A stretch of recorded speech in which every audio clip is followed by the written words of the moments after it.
Hi, Gateway friends. Your friendly neighborhood music director, Chris, here, and I'm here to talk to you about sound. First of all, thank you very much for doing this video for Gateway Theater. It's very exciting, and I appreciate all your help. So, about sound. Sound, we're going to be trying to use whatever you have available already within your house or within your availability that you can get to. Sound is a little bit tricky because there's a number of different ways that we can do it, but there's a couple of things that are standard that we want to try and do. The very first thing is we want to try and be in a room or in an environment where there isn't a lot of echo. We don't want a lot of reverb, a lot of sound, so that when you snap, snap, snap, snap, we hear a lot of echo. So the drier the sound is how we usually call that. The drier the sound, the better. So in a room that has a lot of furniture that absorbs sound and a lot of different angles in the room, that's probably a good place to be. We don't want to be in a big hall like a church or in a big empty basement with a lot of space and flat walls around it. So let's avoid some of that if we can. The second thing we want is whatever the source is that's recording your sound, we want that to be as close to you as possible without being in the shot necessarily. And we'll talk a little bit more about the equipment in a second. But the microphone, I'm using one right now that's actually sitting right on top of the camera that I'm using, that sits on a little hot shoe in there and points towards me. It's where the camera is and pretty close. I'm only about 2.5 to 3 feet away from the camera right now, and it's picking up pretty good sound.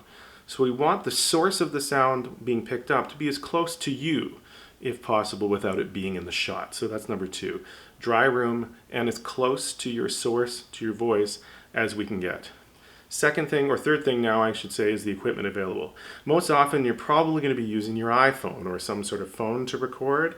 So that's okay, but the issue is the mics are not that great on this. First of all, I'm sure Peter will have a lot to say on this. We want you to record in what's called landscape, which is long ways like this on the phone, rather than shooting in this sort of portrait mode. We don't want this. It makes a funny video image. We want this.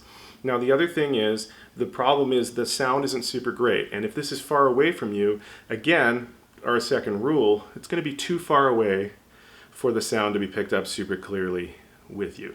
So it works, but here are some other options of things that you can use. It'll be in the shot, but the other thing you may have are your headphones. You may have AirPods also. But these also have a mic on them that's like in this little area in here. And that little mic is going to be kind of near your face, and that's very close to the source. You're going to need headphones anyway when you're recording, because you need to hear the recording sound of the track that I'm going to be sending you in your headphones to sing along. We don't want to hear that track in the room. That track has to be in your head so that we just hear your voice as cleanly as possible on the recording. So this little mic, not bad. It picks up, and at least it's closer to the source. So that's probably something you have. Don't forget, you might need, especially with iPhones, you might need one of these fun little dongle things that they send you. The other thing that you can use is what I'm having on top of my camera. Some of them look a little bit like this. This is a fun little thing like this. This microphone goes into the hot shoe here, has a little mic, and has a little cable that comes out that plugs into your camera. If you have a more professional camera, which some of you do, you can use an item like this, and that's going to be great. And some of them, like the one that I have here, they call that Monkey, comes with a little cable that also lets you plug into your iPhone, into that little dongle like this. Goes into here. It's got 3 pins, goes into your iPhone. Suddenly you have a much better mic. That's another option. Some of you may have a fancy mic like this. This is one that comes with a little tripod. This is the NT USB by Rode. More expensive, but if you have something like this, they're fantastic. All this needs to be is as close to you as you can, or right next to the camera, just off out of the scene, just out of the frame. That's perfect, and that usually plugs in by USB. The other thing you may have is an external recorder, like one of these.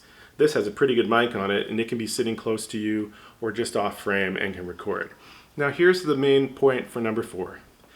We don't have to have the sound directly into the camera onto the film. You can record them separately. With something like this, which is an external recorder that some of you may have had for voice lessons, you can have this just off frame, record the sound directly into this unit, or into your laptop, into GarageBand using one of these mics or something like that. And then we can take the audio as a separate track and the video as a separate video, and we can marry those together in post-production. And that makes a better sound too. So don't feel, if you have the equipment, you have to marry the video and track sound together for us. We can always do that later.